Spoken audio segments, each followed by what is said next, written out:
Hello everyone. इस video में class 10th English text book first flight का chapter 3 जिसका नाम आप देख सकते हैं टू स्टोरीज अबाउट फ्लाइंग। इस चैप्टर को थॉरोली इंग्लिश से हिंदी में एक्सप्लेन करने वाला हूं। यह चैप्टर 2 पार्ट्स में बटा हुआ है, जैसा कि इसका नाम ही है टू स्टोरीज अबाउट फ्लाइंग, मतलब उड़ान के बारे में 2 कहानियां। तो इसमें 2 कहानियां हैं। फर्स्ट जो कहानी है, स्टोरी है, वो है हिज फर्स्ट फ्लाइट। यहां आप देख सकते हैं हिज फर्स्ट फ्लाइट। और सेकंड स्टोरी है ब्लैक एरोप्लेन। तो चलिए शुरू करते हैं इसकी पहली स्टोरी, हिज फर्स्ट फ्लाइट। शुरू करने से पहले आपसे रिक्वेस्ट करना चाहूंगा, वीडियो को लाइक कर दीजिएगा, शेयर कीजिएगा और चैनल को सब्सक्राइब कर लीजिएगा यदि आपने मेरे चैनल अनुराग राय इंग्लिश ट्यूटर को अभी तक सब्सक्राइब नहीं किया है तो चलिए शुरू करते हैं। आप देख सकते हैं chapter 3 two stories about flying. और ये 2 स्टोरीज कौन सी हैं उनके नाम भी लिखे हैं। Number 1 his first flight, number 2 black aeroplane. Before you read, पढ़ने से पहले, since the earliest times humans have dreamed of conquering the skies। बहुत प्रारंभिक समयों, बहुत ही प्राचीन समय से इंसानों ने आसमानों पर विजय प्राप्त करने का सपना देखा है। Here are 2 stories about flying। यहां उड़ान के बारे में 2 कहानियां हैं। Number 1, a young seagull is afraid to fly। How does he conquer his fear? एक बच्चा सीगल एक समुद्री चिड़िया होती है, समुद्री पक्षी होता है जो मांसाहारी पक्षी होता है। मछली, फिश समुद्र में डाइव लगा के, गोता लगा के और अपनी लंबी सी शार्प अपनी बीक से, चोंच से फिश पकड़ लेता है। समुद्र के पानी पर तैर भी लेता है, बतख आदि की तरह। तो सीगल एक समुद्री चिड़िया होती है। तो अब इसमें कह रहे हैं एक बच्चा सीगल उड़ने में डरा हुआ है, भयभीत है। मतलब वो छोटा है, चूजा है, तो अभी जब उसके थोड़े थोड़े से पंख आना शुरू हुए और बच्चा जब उड़ना सीखता है चूजा, तो उस स्टेज में, तो उड़ने में वो भयभीत है। How does he conquer his fear? वो अपने डर पर किस प्रकार जीत प्राप्त करता है। सेकंड कह रहे हैं a pilot is lost in storm clouds. एक पायलट जो है दूसरी कहानी में आंधी के बादलों में खो जाता है अपने प्लेन सहित। Does he arrive safe? क्या वो सुरक्षित वापस धरती पर पहुंचता है। Who helps him? और उसकी कौन मदद करता है।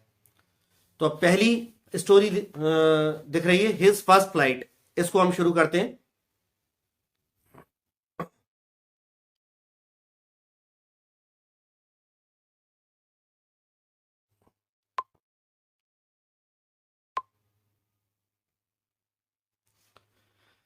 तो इसमें कह रहे हैं the young seagull was alone on his ledge. Ledge कहते हैं किसी पहाड़ या चट्टान आदि पर हॉरिजॉन्टल जो है आगे को उभरी हुई चट्टान की जो परत होती है, शेल्फ की तरह आगे को उभरी हुई, यानी शिला फलक हिंदी में कहते हैं उसको। तो कह रहे हैं कि वो छोटा सीगल बच्चा, चूजा, अपनी शिला फलक पर अकेला था। His 2 brothers and his sister had already flown away the day before। उसके 2 भाई और उसकी बहन एक दिन पहले ही उड़कर जा चुके थे। He had been afraid to fly with them। उसे माने ये यंग सीगल को, उसे उन लोगों के साथ, मतलब अपने दोनों भाइयों और अपनी बहन के साथ उड़ने में डर लग रहा था। Somehow when he had taken a little run forward to the brink of the ledge and attempted to flap his wings, he became afraid। Brink का मतलब होता है किनारा और फ्लैप माने फड़फड़ाना। तो कह रहे हैं किसी तरह जैसे तैसे उसने शिला फलक के किनारे की ओर जो थोड़ी सी दौड़ लगा के और बिल्कुल किनारे के पास आकर उसने अपने पंखों को फड़फड़ाने का प्रयास किया, तो जैसे ही अपने पंखों को फड़फड़ाने का उसने प्रयास किया तो अचानक से वो भयभीत हो गया। वो दौड़ता हुआ आया और शिलाफलक के किनारे पर पंख फड़फड़ाए, लेकिन अचानक से डर गया। कारण भी बताएंगे कि क्यों डरा। The great expanse of sea stretched down beneath and it was such a long way down, miles down. वो जिस पहाड़ पर, चट्टान पर की शिलाफलक पे बैठा था, वहां से नीचे समुद्र का विशाल विस्तार दूर दूर तक फैला हुआ था, और वो ऊपर से नीचे तक का रास्ता भी बहुत लंबा रास्ता था, मीलों दूर, मीलों नीचे तक का रास्ता था, और नीचे समुद्र था। He felt certain that his wings would never support him, so he bent his head and ran away back to the little hole under the ledge where he slept at night. उसे ये मन में निश्चित हो गया, उस चूजे को ऐसा मन में निश्चित हो गया कि उसके पंख उसे सहारा नहीं देंगे। उसे लगा कि उसके पंख उसका साथ नहीं दे पाएंगे, तो उसने अपने सिर को नीचे झुकाया और वापस से उसने दौड़ लगाई शिलाफलक के नीचे एक छोटे से छेद की तरफ, जहां वो पिछली रात को सोया था। वापस से दौड़ के वो वहां पहुंच गया। अब आगे कह रहे हैं,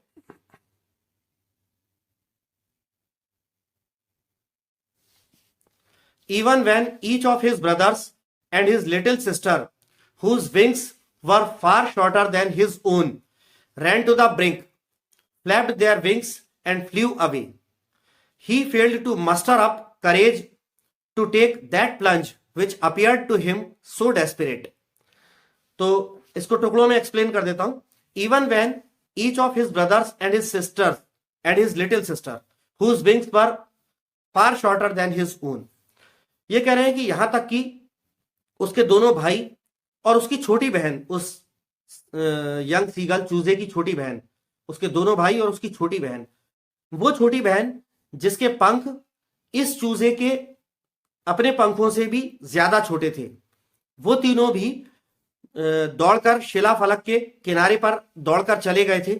अपने पंख उन्होंने फड़फड़ाए थे और उड़कर जा चुके थे, लेकिन क्या हुआ? He failed to muster up courage to take that plunge, plunge माने कूद या छलांग, which appeared to him so desperate, लेकिन ये चूजा नाकाम रहा वो साहस या हिम्मत जुटाने में जिससे वो उस किनारे से वो छलांग या वो कूद लगा सके, वो कूद या छलांग जो उसे बहुत ही हताश या निराश सी नजर आती थी। आगे कहते हैं, his father and mother had come around calling to him shrilly, upbraiding him, threatening to let him starve on his ledge unless he flew away. तो ये कह रहे हैं, थोड़ी सी लाइन पीछे रह गई है, उसको वापस इधर करता हूं। His father and mother had come around calling to him shrilly. उसके माता पिता उड़ते हुए उसके इर्द गिर्द आ गए थे, उसे तीखे स्वर में अपनी आवाजें निकालते हुए, तीखे स्वर में उसे पुकारते हुए माता पिता उसके इर्द गिर्द आ गए थे। अपब्रेडिंग हिम, उसे डांटते फटकारते हुए।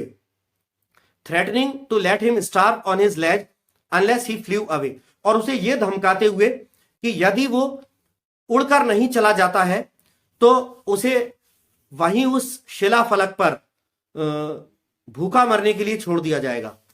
But for the life of him he could not move, लेकिन अपने जीवन की खातिर वो वहां से नहीं, टस से मस नहीं हुआ। उसे डर लग रहा था, उसे लग रहा था कि पंख अगर काम नहीं करेंगे तो मैं तो चट्टान से बहुत नीचे जाके समुद्र में गिरूंगा और मर जाऊंगा, तो वो वहां से नहीं हटा। दैट वॉज 24 hours ago, ये 24 घंटे पहले की बात थी। Since then nobody had come near to him, तब से कोई भी उसके पास नहीं आया था। The day before all day long he had watched his parents flying about with his brothers and sisters perfecting them in the art of flight, teaching them how to skim the waves and how to dive for fish. आगे ये कह रहे हैं the day before, एक दिन पहले, all day long, पूरा दिन भर, ही had watched his parents flying about with his brothers and sister, एक दिन पहले पूरा दिन भर उसने अपने माता पिता को अपने दोनों भाइयों और अपनी बहन के इर्द गिर्द आसपास उड़ते हुए देखा था। Perfecting them in the art of flight, उन्हें यानी उसके भाइयों और बहन को उड़ने की कला में एक्सपर्ट करते हुए, निपुण बनाते हुए देखा था उसने अपने माता पिता को। Teaching them how to skim the waves, और उसने अपने माता पिता को, अपने भाइयों और बहन को यह भी सिखाते हुए देखा था कि वेव्स, समुद्र की लहरों को छूकर वापस कैसे उड़ जाना है। And how to dive for fish, और मछली पकड़ने के लिए समुद्र के पानी के अंदर कैसे गोता लगाना है, ये सब सिखाते हुए उसने अपने माता पिता को देखा था। आगे कह रहे हैं he had in fact seen his older brother catch his first herring and devour it standing on a rock while his parents circled around raising a proud cackle. Cackle माने उनकी कौ या काव काव की वैसी आवाजें, वो आवाज का साउंड। और हेरिंग जो है, हेरिंग एक फिश होती है, एक मछली होती है, उसका नाम होता है। डेवर का मतलब होता है बड़े लालच के साथ ललचा ललचा कर खाना। तो ये कह रहे हैं he had in fact seen his older brother catch his first herring and devour it, उसने वास्तविकता में अपने बड़े भाई को अपना पहला शिकार, उसकी पहली हेरिंग मछली पकड़ते हुए और उसे बड़े चाव से, बड़े लालच के साथ एक चट्टान पर बैठकर, एक चट्टान पर खड़े होकर खाते हुए देखा था। जबकि while his parents circled around raising a proud cackle, जबकि उसके माता पिता उसके बड़े भाई के इर्द गिर्द आ गए थे, गोल गोल हवा में उड़ रहे थे और गर्व से भरी कैकल की अपनी आवाजें, काव काव की आवाजें बुलंद कर रहे थे, क्योंकि उन्हें गर्व हो रहा था कि हमने अपने एक बच्चे को उड़ना सिखा दिया और फिश पकड़ना, शिकार करना सिखा दिया। And all the morning the whole family had walked about on the big plateau midway down the opposite cliff taunting him with his cowardice. Plateau का मतलब होता है पठार, मतलब समतल भूमि। किसी पहाड़ वगैरह पे भी समतल भूमि आ जाती है तो उसे प्लेट्यू कहते हैं, पठार। क्लिफ माने चट्टान, टॉन्टिंग, टॉन्ट माने ताना मारना, कॉवर्डिस माने कायरता। तो ये कह रहे हैं and all the morning the whole family had walked about on the big plateau midway down the opposite cliff taunting him with his cowardice. और पूरी सुबह उस यंग सीगल पक्षी का पूरा परिवार सामने वाली चट्टान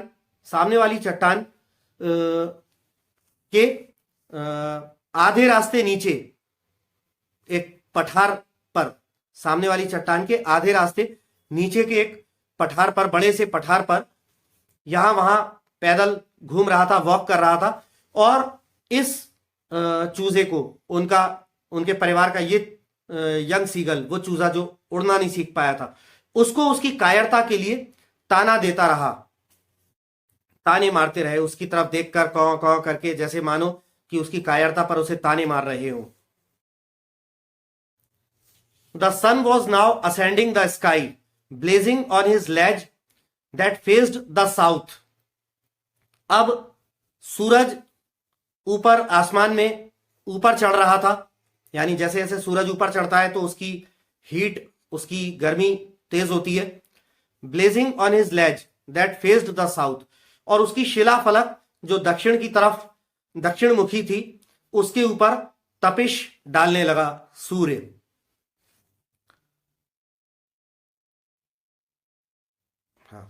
He felt the heat because he had not eaten since the previous nightfall.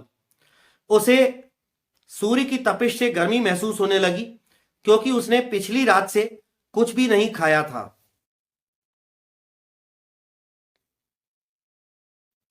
अब आगे कह रहे हैं, he stepped slowly out to the brink of the ledge and standing on one leg with the other leg hidden under his wing, he closed one eye, then the other.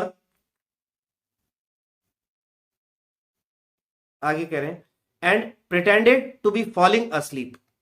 अब इसे मैं वापस जरा नीचे ले आऊं क्योंकि इस सेंटेंस का ज्यादातर भाग ऊपर निकल गया यहां पर। तो ये कह रहे हैं, he stepped slowly out to the brink of the ledge. वो शिला फलक के किनारे की ओर थोड़ा सा उसने धीरे धीरे कुछ कदम आगे बढ़ाए, शिला फलक के किनारे की ओर। And standing on one leg with the other leg hidden under his wing, और एक पैर पर खड़ा होते हुए, एक टांग पर खड़ा होते हुए, और दूसरा पैर उसने अपने पंखों के अंदर छुपा लिया। ही क्लोज्ड वन आई, फिर उसने अपनी एक आंख बंद करी, देन द अदर, फिर दूसरी आंख बंद करी, और फिर क्या हुआ, and pretended to be falling asleep, और सोया हुआ होने का उसने दिखावा किया, नाटक किया। Still they took no notice of him, फिर भी उन लोगों ने उस पर कोई ध्यान नहीं दिया। He saw his two brothers and his sister lying on the plateau dosing with their heads sunk into their next, उसने अपने दोनों भाइयों और अपनी बहन को पठार पर अपने सिर अपनी गर्दनों में दबाए ऊंघते हुए, झपकियां लेते हुए देखा।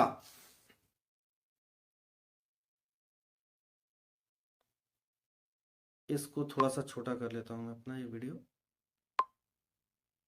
हाँ, आगे कह रहे हैं, his father was preening the feathers on his white back. Preen का मतलब होता है चोंच से पंख संवारना। पक्षी अपनी चोंच से अपने पंखों को संवारते हैं, जैसे अपन लोग कॉम से, कंगे से बालों को संवारते हैं, वो अपनी चोंच से कंगे को संवारते हैं।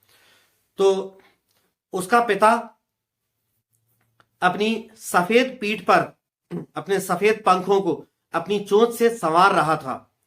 Only his mother was looking at him, सिर्फ उसकी मां उसे देख रही थी। She was standing on a little high hump on the plateau, her white breast thrust forward. Hump का मतलब है कुछ उभरा हुआ, कुबड़ जैसा, जैसे ऊंट के पीठ पर कुबड़ सा उभरा होता है। तो ये कह रहे हैं, उसकी मां पठार पर एक छोटा सा कम ऊंचाई पे उठा हुआ, उभरा हुआ एक पत्थर होगा, कुबड़ सा होगा पठार पर, उसके ऊपर खड़ी थी, और उसका सफेद सीना जो था, वक्षस्थल, उसका सफेद सीना आगे की ओर निकला हुआ था, आगे की ओर जमीन की ओर झुका हुआ था। Now and again she tore at a piece of fish that lay at her feet and then scraped each side of her beak on the rock.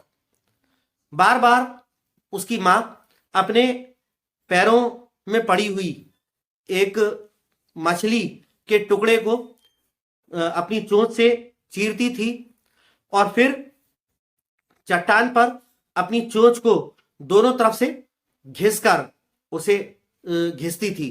वो अपनी पक्षी जो है, अपनी जो शिकारी पक्षी होते हैं, अपनी चोंच को शार्प करने के लिए, पैना करने के लिए ऐसा करते हैं। तो बार बार अपने पैरों के पास रखी मछली को उस यंग सीगल पक्षी की मां अपनी चोंच से चीरती थी, और फिर चट्टान पर अपनी चोंच को दोनों साइड से घिसती थी। The site of the food मैडेंड him, ये वो देख रहा था नन्हा सीगल पक्षी, तो भोजन का दृश्य, वो मछली के टुकड़े देख रहा था, भोजन का दृश्य उसे पागल कर रहा था, क्योंकि उसने एक दिन से भी ज्यादा समय हो गया था, उसने कुछ खाया नहीं था। How he loved to tear food that way, scraping his beak now and again to whet it. Whet का मतलब होता है उसे पैना करना या तीव्र करना। तो ये कह रहे हैं कि उस यंग सीगल को, उस बच्चे सीगल को इस तरीके से भोजन को काटना फाड़ना कितना ज्यादा पसंद था और अपनी चोंच को पैना करने के लिए बार बार उसे घिसना कितना ज्यादा उसे पसंद था।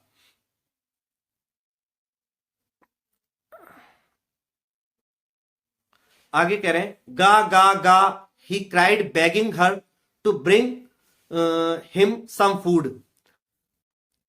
वो पक्षी जो है अपनी माँ को गा गा गा ऐसे करता हुआ आवाजें लगाता है, उससे ये गिड़गिड़ाकर निवेदन करते हुए कि उसके लिए कुछ खाना ले आए।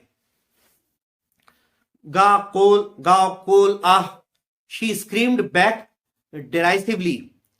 उसकी मां उपहासपूर्ण तरीके से गा कोल आह ऐसी आवाज में चीखती है। But he kept calling plaintively and after a minute or so he uttered a joyful scream. Plaintively का मतलब है एक शिकायत भरे लहजे में, और जॉयफुल स्क्रीम मतलब खुशी से भरी चीख। अटर का मतलब है मुंह से कुछ शब्द निकालना ऐसे। तो कह रहे हैं but he kept calling plaintively, लेकिन वो बस साधारण शिकायत भरे लहजे में अपनी मां को पुकारता रहा। And after a minute or so he uttered a joyful scream, और 1 या 2 मिनट बाद उसके मुंह से खुशी से भरी चीख निकली। अब देखते हैं खुशी से भरी चीख क्यों निकली। His mother had picked up a piece of the fish and was flying across to him with it. इसलिए खुशी से भरी चीख निकली क्योंकि उसकी मां ने मछली का एक टुकड़ा अपनी चोंच में उठा लिया था और उसे लिए वो उसकी तरफ उड़कर आ रही थी। इसलिए उसे खुशी हुई, उसे लगा कि मां उसके लिए फिश लेकर आ रही है, ऐसा उसे लगा। He leaned out, lean out माने आगे की ओर झुकना। ही लीन्ड आउट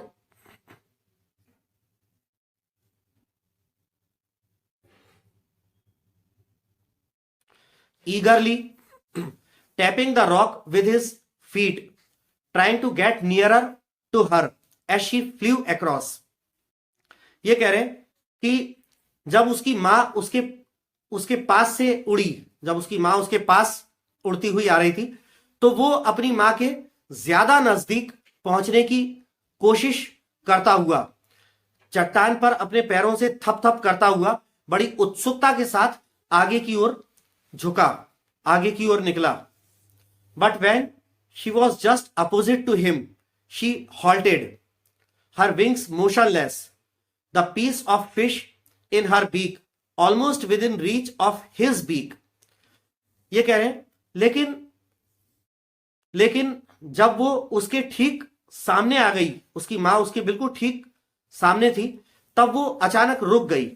उसके पंख जो हैं बिना हिले डुले मोशनलेस हो गए और उसकी मां की चोंच में जो मछली का टुकड़ा था वो उसकी अपनी चोंच की पहुंच के लगभग बहुत ही पास था। लेकिन अब मां वहीं पर रुक गई और आगे और नहीं बढ़ रही। तो उसकी चोंच में जो मछली का टुकड़ा था वो इस यंग सीगल की चोंच की पहुंच के बहुत पास ही था लगभग। He waited a moment in surprise, wondering why she did not come nearer, and then, maddened by hunger, he dived at the fish। एक पल को तो उसने यंग सीगल के चूजे ने आश्चर्य में इंतजार किया, यह आश्चर्य करते हुए कि मां और ज्यादा पास क्यों नहीं आई। और उसके बाद भूख के मारे पागल होते हुए उसने अपनी मां की चोंच में जो फिश थी उसके ऊपर छलांग लगा दी उसको पकड़ने के लिए, क्योंकि वो तो भूख से पागल हुआ जा रहा था। आगे कह रहे हैं, with a loud scream he fail outwards and downwards into space. एक तेज चीख के साथ वो नीचे की ओर, आगे की ओर, चट्टान से आगे की ओर और नीचे की ओर आकाश में गिरने लगा। Then a monstrous terror seized him and his heart stood still. फिर एक दैत्याकार भय ने उसे, एक विशालकाय दैत्याकार भय ने उसे जकड़ लिया और उसका दिल जो है स्थिर हो गया। ही कुड हियर नथिंग, वो कुछ भी सुन नहीं पा रहा था। But it only lasted a minute, लेकिन यह स्थिति सिर्फ 1 मिनट चली। The next moment he felt his wings spread outwards, अगले ही पल उसने अपने पंखों को आगे की ओर फैला हुआ महसूस किया। The wind rushed against his breast feathers, then under his stomach and against his wings. इसलिए उसने अपने पंखों को फैला हुआ महसूस किया क्योंकि जब वो नीचे गिर रहा था तो क्या होता है, हम जिस दिशा में जा रहे होते हैं हवा उससे अपोजिट डायरेक्शन में चलती है। यदि हम आगे को जा रहे हैं तो हवा इधर पीछे को महसूस होगी। तो वो नीचे की ओर जा रहा था तो हवा जो है उसके नीचे उसके सीने के पंखों के विरुद्ध उन पर टकरा रही थी, सीने के पंखों की ओर चल रही थी हवा। देन अंडर हिज स्टमक, फिर उसके पेट के नीचे हवा चल रही थी। एंड अगेंस्ट हिज विंग्स, और उसके पंखों के विरुद्ध, जैसे पंख उसके वो पूरा गिर रहा था तो पंख उसके नीचे जा रहे थे तो हवा ऊपर क्यों आ रही थी, तो हवा के ऊपर आने से पंख खुल गए। अब आगे क्या होता है, he could feel the tips of his wings cutting through the air. वो अपने पंखों के जो किनारे होते हैं, छोर होते हैं, उनसे हवा को काटता हुआ उसने महसूस किया। He was not falling headlong now. अब वो नीचे हवा में सिर के बल नहीं गिर रहा था, अब वो उड़ने वाली स्टाइल में नीचे उतर रहा था। He was soaring gradually downwards and outwards. वो धीरे धीरे आगे की ओर, नीचे की ओर और आगे की ओर धीरे धीरे उड़ता हुआ नीचे की ओर उतर रहा था। He was no longer afraid. अब वो और भयभीत नहीं था। He just felt a bit dizzy. उसे बस हल्का सा चक्कर सा आ रहा था। Then he flapped his wings once and he soared upwards. फिर उसने सिर्फ एक बार अपने पंखों को फड़फड़ाया और जैसे ही उसने अपने पंखों को फड़फड़ाया तो वो ऊपर की ओर उठने लगा। गा गा गा गा गा गा गाओ कोल आह। His mother swooped past him, her wings making a loud noise. उसकी मां तेजी से झपट्टा मार के उसके पास से उड़ती हुई निकली और उसके पंख जो है तेज फड़फड़ाहट की आवाज कर रहे थे और मां भी जो है गा ga ga ga ga ga गा कोल आह ऐसी आवाजें करते हुए, चीखते हुए उसके पास से उड़ी, अपने पंखों से तेज आवाज करते हुए। He answered her with another scream. एक और चीख के साथ उसने अपनी मां को उत्तर दिया। Then his father flew over him screaming. फिर उसका पिता चीखता हुआ, उड़ता हुआ उसके ऊपर आ गया। He saw his two brothers and his sister flying around him, curveting and banking and soaring and diving. Curveting माने घोड़े की तरह छलांग लगाना या कूद लगाना, ठीक। बैंकिंग का मतलब होता है एक पंख नीचा किया, एक पंख ऊंचा किया। कभी पक्षी जब उड़ने के दौरान मुड़ते हैं तो वो ऐसे हो जाते हैं, एक पंख ऊपर उड़ जाता है, एक पंख नीचे हो जाता है। सोरिंग, सोर माने ऊपर उठना, डाइव माने नीचे गोता लगाना। तो ये कह रहे हैं he saw his two brothers and his sister flying around him. उसने अपने दोनों भाइयों और अपनी बहन को अपने चारों ओर इर्द गिर्द उड़ते हुए देखा। Curvetting and banking and soaring and diving. और वो जो उड़ रहे थे तो उड़ते हुए जो उसने देखा तो वो कैसे, हवा में तेज छलांग लगाते हुए, एक तरफ को झुककर उड़ते हुए, एक पंख नीचा एक पंख ऊंचा, कभी ऊपर उठते थे कभी नीचे हवा में गोता लगाते थे। ऐसे उसने अपने भाइयों और बहन को देखा। Then he completely forgot that he had not always been able to fly and commanded himself to dive and soar and curve, shrieking shrilly. फिर वो पूरी तरह से ये भूल गया कि वो हमेशा से ही उड़ने में सक्षम नहीं रहा था और उसने तीखी आवाज में चीखते हुए हवा में उड़ने की, हवा में मुड़ने की, नीचे गोता लगाने की अपनी कला जो उसने सीख ली थी, उस पर उसने तीखी आवाज में चीखते हुए स्वयं की तारीफ करी। आगे कह रहे हैं, he was near the sea now, flying straight over it, facing straight out over the ocean. अब वो समुद्र के नजदीक था, समुद्र के ठीक ऊपर उड़ रहा था, और वो समुद्र के ठीक ऊपर था, अपना मुंह आगे की ओर करा, समुद्र के ठीक ऊपर उड़ रहा था। He saw a vast green sea beneath him, with little ridges moving over it, and he turned his beak sideways and cawed amusedly. Ridges का मतलब है उभरे हुए टीले या चट्टान आदि, और कॉ जो लिखा है कॉड अम्यूजली, कॉ का मतलब काव काव करना, अम्यूजली माने मनोरंजक ढंग से, प्रसन्नता पूर्वक।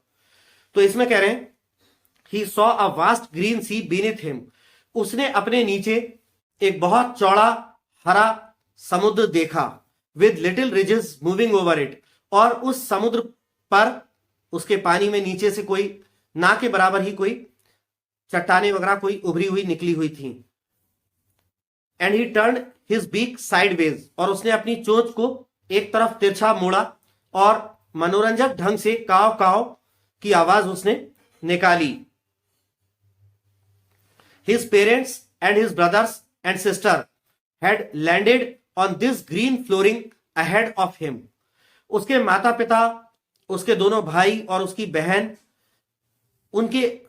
उसके आगे जो ये हरा फर्श था, फर्श ये समुद्र को कह रहे हैं, ये बहुत चौड़ा फैला हुआ जो हरा फर्श रूपी जो समुद्र था, उस पर उसके माता पिता, उसके दोनों भाई और बहन उतर गए थे, लैंड कर गए थे। They were beckoning to him calling shrilly. Beckon का मतलब होता है इशारे से बुलाना, और श्रीली का मतलब होता है तीखी आवाज। वे सारे लोग, उसके माता पिता, उसके दोनों भाई, उसकी बहन, वे सारे लोग तीखी आवाज करते हुए उसे इशारे करके अपनी ओर बुला रहे थे। He dropped his legs to stand on the sea, on the green sea. उसे अभी वो समुद्र में पहले तो कभी आया नहीं था, तो उसे लगा कि वो अपने पैरों के बल उस पर खड़ा हो जाएगा समुद्र पर। तो उसने, और पक्षी जब उड़ते हैं तो उनके जो पैर हैं वो पीछे की ओर चले जाते हैं, पंखों के अंदर बंद हो जाते हैं, नीचे की ओर लटका कर नहीं उड़ते। लेकिन जब वो जमीन पर लैंड करते हैं तो पैर नीचे उतार लेते हैं। तो ये कह रहे हैं he dropped his legs to stand on the green sea. हरे समुद्र पर खड़े होने के लिए उसने अपने पैर, जो कि पेट पर पीछे पंखों की तरफ लगे थे, वो पैरों को उसने नीचे लटकाया, हरे समुद्र पर उतरने के लिए, खड़ा होने के लिए। His legs sank into it. उसकी जो टांगे थी, उसके पैर जो थे, वो समुद्र के पानी में डूब गए। He screamed with fright and attempted to rise again flapping his wings. जब उसके पैर पानी में डूबे तो उसे डर लगा कि मैं डूब तो नहीं जाऊंगा, तो वो डर के मारे चीखा और उसने अपने पंखों को फड़फड़ाया दोबारा से ऊपर उठने के लिए। But he was tired and weak with hunger and he could not rise.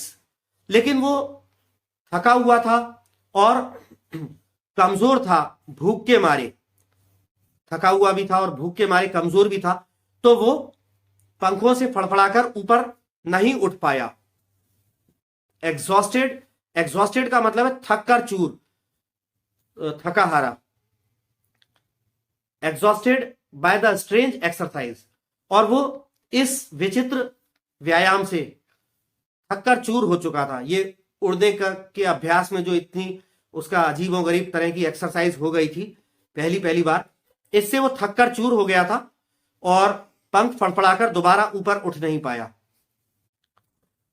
His feet sank into the green sea and then his belly touched it and he sank no further. ये कह रहे हैं उसके पैर हरे समुद्र में डूब गए। फिर जब पैर डूबे तो पैर वो नीचे जा रहा था, तब उसका बैली, उसका पेट समुद्र के पानी पर टच किया और उसके बाद वो और आगे नहीं डूबा। He was floating on it. अब वो फर्श के सॉरी ये जो समुद्र था, समुद्र के ऊपर वो फ्लोट कर रहा था, तैर रहा था। And around him his family was screaming praising him and their beaks were offering him scraps of dog fish. और उसके चारों ओर उसके परिवार के सभी सदस्य चीखते हुए, उसकी प्रशंसा करते हुए, अपनी अपनी चोंचों में डॉग फिश, एक मछली होती है, डॉग फिश के टुकड़े लिए अपनी अपनी चोंचों से उसको दे रहे थे, उसको ऑफर कर रहे थे। He had made his first flight. उसने अपनी पहली उड़ान भर ली थी। तो यहां पर आकर ये जो आपका चैप्टर 3 है, 2 स्टोरीज अबाउट फ्लाइंग, इसका पहला पार्ट हिज फर्स्ट फ्लाइट, ये आकर पूरा होता है। अब इसका सेकंड पार्ट है द ब्लैक एरोप्लेन। इस स्टोरी का जो नरेटर है, मतलब स्टोरी को सुनाने वाला, वो एक पुराने डेकोटा एरोप्लेन का पायलट है। ठीक है, तो वो पायलट जो है डेकोटा एरोप्लेन का, वो ये कहानी को नरेट कर रहा है। तो चलिए पढ़ते हैं क्या है स्टोरी में। The moon was coming up in the east behind me and stars were shining in the clear sky above मी। वो कहता है कि चंद्रमा मेरे पीछे पूर्व में ऊपर आ रहा था और मेरे ऊपर साफ आसमान में तारे टिमटिमा रहे थे। There wasn't a cloud in the sky. आकाश में एक भी बादल नहीं था। I was happy to be alone high up above the sleeping countryside. Countryside का मतलब होता है ग्रामीण इलाका, देहाती इलाका। तो वो कहता है कि मैं सोते हुए ग्रामीण देहाती इलाके के ऊपर आसमान में अकेला होकर भी खुश था। अकेला प्लेन से उड़ रहा था वो, और रात का समय था, तो ग्रामीण इलाके के ऊपर से उड़ रहा था। तो इसलिए बोल रहा है कि मैं सोते हुए ग्रामीण इलाके के ऊपर, काफी ऊपर, अकेला भी खुश था। I was flying my old Dakota aeroplane over France back to England. कहता है कि मैं अपने पुराने डेकोटा एरोप्लेन को फ्रांस के ऊपर से उड़ाकर इंग्लैंड की ओर वापस जा रहा था। I was dreaming of my holiday and looking forward to being with my family.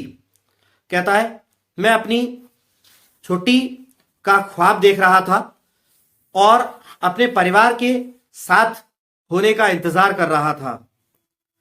I looked at my watch 1:30 in the morning. कहता है मैंने अपनी घड़ी को देखा, सुबह का 1:30 बजा था। 1:30 इन द मॉर्निंग लिख रहा है वो, 1:30, 1:30 मॉर्निंग एक्चुअली इसलिए लिखा है कि रात के 12 बजे के बाद अगला दिन लग जाता है। तो रात 12 बजे के बाद, एक्चुअली हम लोग देखें तो हम रात के 1:30 बजे बोलेंगे, तो लेकिन वो सुबह का बोल रहा है क्योंकि रात 12 के बाद अगला दिन हो जाता है। तो इसलिए वो कह रहा है कि रात का या सुबह का मान लें, 1:30, 1:30 बजे का समय था। I should call Paris control soon I thought. मैंने सोचा कि मुझे जल्दी ही पेरिस कंट्रोल रूम को कॉल करना चाहिए। जो प्लेन उड़ाते हैं पायलट्स वगैरह, उनका रेडियो के माध्यम से नीचे जमीन पर, एयरपोर्ट पर मौजूद कंट्रोल रूम में जो है कनेक्टिविटी होती है उनकी, ताकि कंट्रोल रूम में वो किसी भी इमरजेंसी सिचुएशन में बात कर सकें, अपनी लोकेशन आदि बता सकें, ऐसा तो कनेक्टिविटी होती है। As I looked down past the nose of the aeroplane I saw the lights of a big city in front of मी।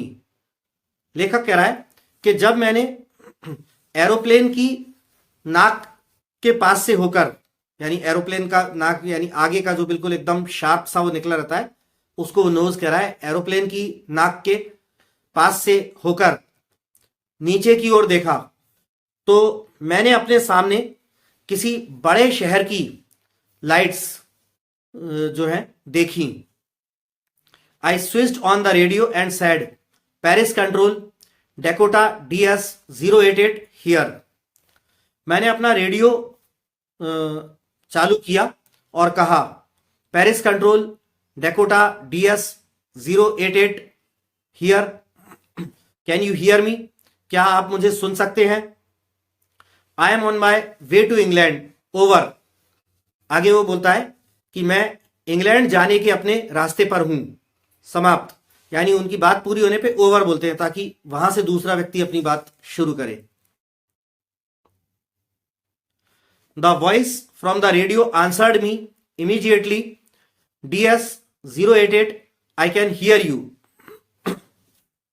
वो कहता है कि रेडियो से the voice from the radio answered me immediately, radio पर से आवाज जो आई उसने तत्काल ही मेरी बात का जवाब दिया और कहा DS-088, ये उसके प्लेन का नंबर वगैरह होगा, मैं आपको सुन सकता हूं।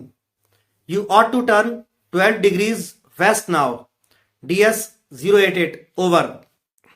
और आगे कंट्रोल रूम से यह भी बोला गया कि अब आपको पश्चिम की तरफ DS-088, अब आपको पश्चिम की तरफ 12 डिग्री मुड़ जाना चाहिए। यानी वो गाइड कर रहे थे कि इंग्लैंड जाने के लिए अब कहाँ मुड़ना है, क्या है। तो ऐसे बोला गया कि पश्चिम की तरफ 12 डिग्री मुड़ जाइए। I checked the map and the compass, switched over to my second and last fuel tank and turned the Dakota 12 degrees west towards England. कहता है कि मैंने अपना नक्शा और दिशा सूचक यंत्र चेक किया, उसको जांचा और अपने दूसरे और अंतिम फ्यूल टैंक को स्टार्ट कर दिया। मतलब उसमें 2 फ्यूल के टैंक होंगे, तो एक फ्यूल टैंक में खत्म हो गया होगा, तो कहता है कि दूसरे और अंतिम फ्यूल टैंक की ओर स्विच कर दिया, उसको स्टार्ट कर दिया और अपने डेकोटा प्लेन को इंग्लैंड की तरफ 12 डिग्री पश्चिम में मोड़ दिया। I will be in time for breakfast I thought. मैंने सोचा कि मैं नाश्ते के लिए समय पर घर पहुंच जाऊंगा। A good big English breakfast, एक अच्छा बड़ा अंग्रेजी नाश्ता। Everything was going well, it was an easy flight. सब कुछ ठीक ठाक चल रहा था और वो एक सरल उड़ान थी, एक आसान उड़ान थी। Paris was about 150 kilometres behind me when I saw the clouds. जब मैंने बादलों को देखा तो पेरिस मुझसे 150 किलोमीटर पीछे था। स्टॉर्म क्लाउड्स, अब सामने जो है आंधी वाले बादल आ गए। अचानक वो जो प्लेन हवा में आसमान में उड़ा ले जा रहा था, तो सामने आंधी वाले बादल थे। दे वर ह्यूज, वो बहुत बड़े विशाल बादल थे। They looked like black mountains standing in front of me across the sky. कहता है कि वो बादल मेरे सामने, आसमान के आर पार मेरे सामने बहुत बड़े काले पहाड़ जैसे दिख रहे थे। I knew I could not fly up and over them and I did not have enough fuel to fly around them to the north or south. कहता है कि मैं जानता था कि मैं प्लेन को ऊपर उड़ाकर आंधी वाले बादलों के ऊपर से उड़कर नहीं जा सकता था और मेरे प्लेन में इतना पर्याप्त ईंधन जो है, पेट्रोल, ईंधन, फ्यूल इतना पर्याप्त भी नहीं था कि मैं वो आंधी वाले बादलों से दिशा मोड़कर उत्तर की तरफ से होकर या दक्षिण की तरफ से होकर के उन बादलों के दूसरी तरफ से होकर उत्तर या दक्षिण की तरफ से होकर निकल ले जाऊं। इतना पर्याप्त फ्यूल भी नहीं था, प्लेन में। I ought to go back to Paris I thought, but I wanted to get home, I wanted that breakfast. मैंने सोचा कि मुझे वापस प्लेन पेरिस की तरफ ले जाना चाहिए, मुड़कर वापस पेरिस की तरफ ले चलता हूं, ऐसा मैंने सोचा। लेकिन मैं घर पहुंचना चाहता था, मैं अपना वो सुबह का नाश्ता अपने घर पर करना चाहता था। I take the risk I thought and flew that old Dakota straight into the storm. कहता है कि मैंने सोचा कि मैं खतरा मोल लूंगा, मैं जोखिम उठाऊंगा, और मैंने अपना वो पुराना डेकोटा प्लेन सीधा आंधी वाले बादलों में ही घुसा दिया। Inside the clouds everything was suddenly black. वो आंधी के बादलों के अंदर अचानक सब कुछ काला नजर आने लगा। It was impossible to see anything outside the aeroplane. Aeroplane के बाहर कुछ भी देख पाना असंभव था। The old aeroplane jumped and twisted in the air.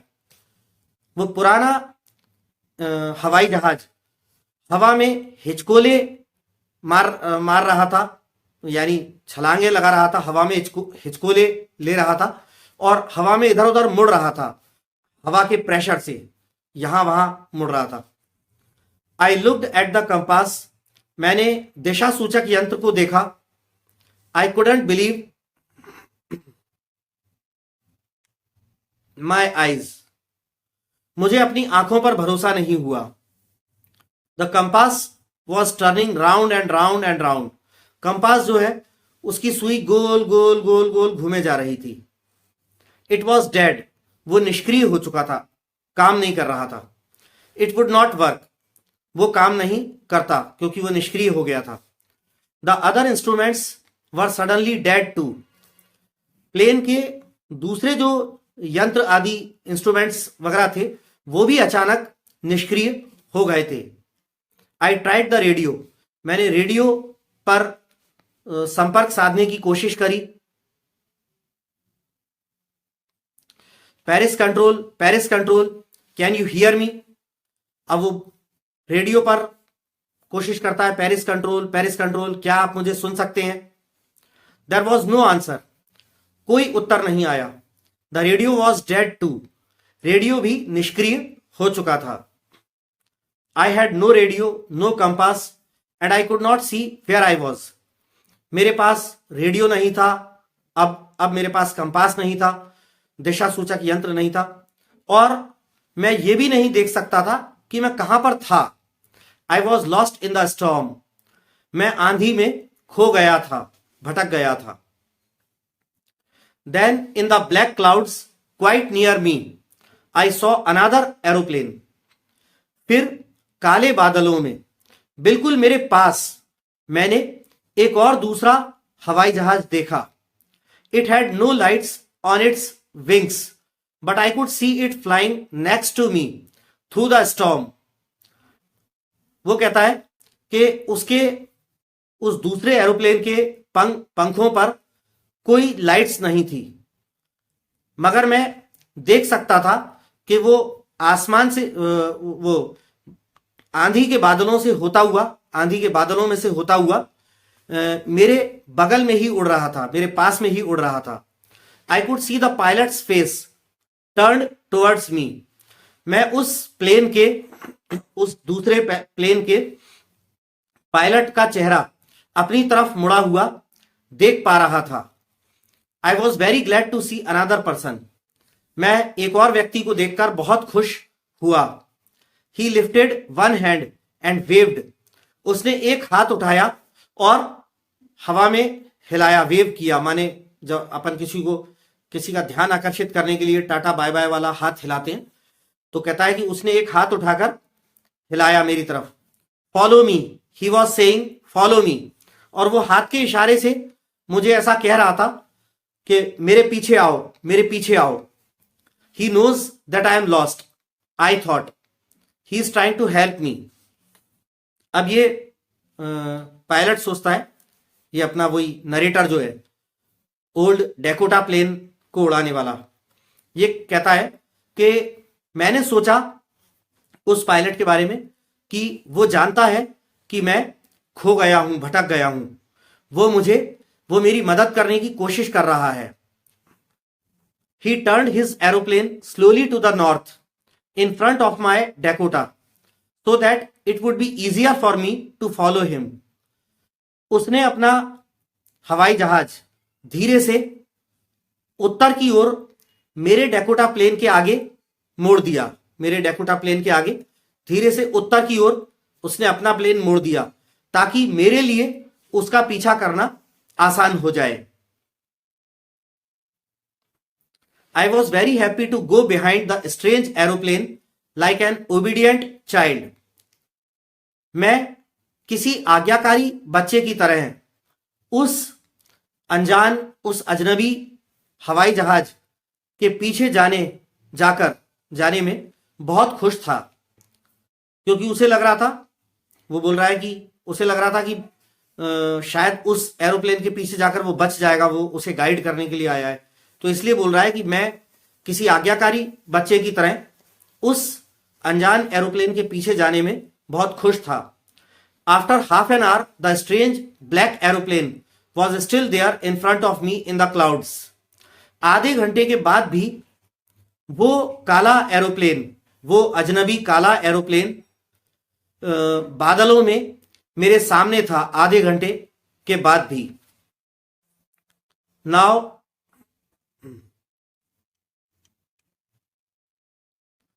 there was only enough fuel in the old Dakota's last tank to fly for 5 or 10 minutes more. आगे वो कहता है नरेटर कि अब मेरे पुराने डैकोटा प्लेन में सिर्फ 5 या 10 मिनट और उड़ने लायक फ्यूल शेष रह गया था। I was starting to feel frightened again. मैं फिर से भयभीत होने लग गया था। वो इसलिए डरने लगा क्योंकि आधे घंटे से वो जो दूसरा स्ट्रेंज ब्लैक एरोप्लेन था उसके पीछे पीछे उड़े जा रहा है और अभी तक आंधी के बादलों से बाहर नहीं आया, और अब केवल 5 या 10 मिनट का उड़ने लायक फ्यूल बचा है, तो इसलिए फिर डरने लगा। But then he started to go down and I followed through the storm. लेकिन तभी वो उसका प्लेन नीचे की ओर जाने लगा। वो ब्लैक एरोप्लेन वाला पायलट नीचे की ओर जाने लगा और मैं आंधी से होकर उसके पीछे पीछे आने लगा। Suddenly I came out of the clouds and saw 2 long straight lines of lights in front of मी। अचानक मैं आंधी के बादलों से बाहर आ गया और मैंने मेरे सामने नीचे की ओर धरती पर 2 सीधी लंबी लंबी रोशनी की लाइंस देखी। मैंने अपने ठीक सामने नीचे की ओर धरती पर 2 लंबी लंबी लाइन देखी रोशनी की, मतलब जैसे लाइट्स लगी हों, बिल्कुल लाइन से लगी हों, एक लाइन में। It was a runway and airport. और वो जो लाइंस थी वो एक रनवे था, यानी हवाई जहाज के दौड़ने वाला जो ट्रैक होता है वो था, एक एयरपोर्ट था। आई वॉज सेफ, मैं सुरक्षित था। I turn to look for my friend in the black aeroplane but the sky was empty. कहता है कि मैं मुड़ा उस काले एरोप्लेन में अपने उस मित्र को देखने के लिए, लेकिन आसमान तो पूरी तरह से खाली था। देयर वॉज नथिंग देयर, यानी वहां कुछ भी नहीं था, आसमान बिल्कुल खाली था। The black aeroplane was gone, वो काला एरोप्लेन जा चुका था। I could not see it anywhere, मुझे वो कहीं भी दिखाई नहीं दे रहा था। I landed and was not sorry to walk away from the old Dakota near the control tower. कहता है कि मैंने अपने प्लेन को धरती पर लैंड किया और कंट्रोल टावर के पास अपने पुराने डैकोटा प्लेन से निकलकर दूर जाने में मुझे अफसोस नहीं हुआ। I went and asked a woman in the control centre where I was and who the other pilot was. कहता है कि मैं प्लेन से निकलकर कंट्रोल सेंटर, एयरपोर्ट पर जो कंट्रोल सेंटर होता है वहां गया, और कंट्रोल रूम में, कंट्रोल सेंटर में एक औरत से, मतलब एक लेडी ऑफिसर होगी कंट्रोल सेंटर में, जो कंप्यूटर पर या रेडार पर सब कुछ देख रही होगी, चेक कर रही होगी। उस औरत के पास, महिला के पास गया और उससे मैंने पूछा कि मैं कहां था और वो दूसरा पायलट कौन था। यानी इसका कहने का अर्थ है कि मैं जब आंधी के बादलों में जब खो गया था उस वक्त मैं कहां पर था, वो कौन सी जगह थी, कहां खो गया था मैं, और वो जो दूसरा पायलट था वो कौन था, वो कहां से आया। आई वॉन्टेड टू से थैंक यू, मैं उस दूसरे पायलट को थैंक यू कहना चाहता था। She looked at me very strangely and then laughed. Narrator कहता है कि वो कंट्रोल सेंटर में वो वुमन जो थी वो मेरी ओर उसने बहुत ही विचित्र तरीके से देखा और फिर हंस पड़ी। Another aeroplane up there in this storm, no other aeroplanes were flying tonight, no other aeroplanes were flying tonight. तो वो हंसी, और इसलिए हंसी क्योंकि और दूसरा कोई प्लेन था ही नहीं। तो वो महिला हंसी और बोली अनदर एरोप्लेन, प्रश्न चिन्ह लगा हुआ है, क्वेश्चन मार्क लगा है, एक और aeroplane. Up there in this storm, इस आंधी में ऊपर, no other aeroplanes were flying tonight, कोई भी अन्य दूसरे एरोप्लेन्स आज रात नहीं उड़ रहे थे। Yours was the only one I could C on the radar, और बोली नरेटर से कि आपका वाला ही जो प्लेन था, ओल्ड डेकोटा प्लेन के बारे में बोल रही है कि आपका वाला ही जो प्लेन था वो ही एकमात्र प्लेन था जिसको मैं रेडार पर देख सकती थी। आगे लेखक कहता है, नरेटर कहता है, जो कहानी सुनाने वाला जो नरेटर है वो कहता है, so who help me to arrive there safely without a compass or a radio and without any more fuel in my tanks. तो अब वो कहता है तो वो कौन था जिसने मेरी यहां सुरक्षित पहुंचने में मदद करी, बिना दिशा सूचक यंत्र के, बिना रेडियो के, बिना मेरे प्लेन के टैंक्स में और अधिक फ्यूल बचे हुए मेरी सुरक्षित पहुंचने में मदद जिसने करी, वो कौन था। Who was the pilot on the strange black aeroplane flying in the storm without lights. और बोलता है कि वो बिना लाइट्स वाला आंधी में प्लेन उड़ा रहा, वो काला विचित्र, वो काला अनजान प्लेन उड़ा रहा, वो पायलट कौन था। वो पायलट कौन था जो बिना लाइट्स के आंधी में उस अनजान, उस अजनबी काले एरोप्लेन को उड़ा रहा था। तो यहां पर आकर जो है लेखक इस चैप्टर को खत्म करता है।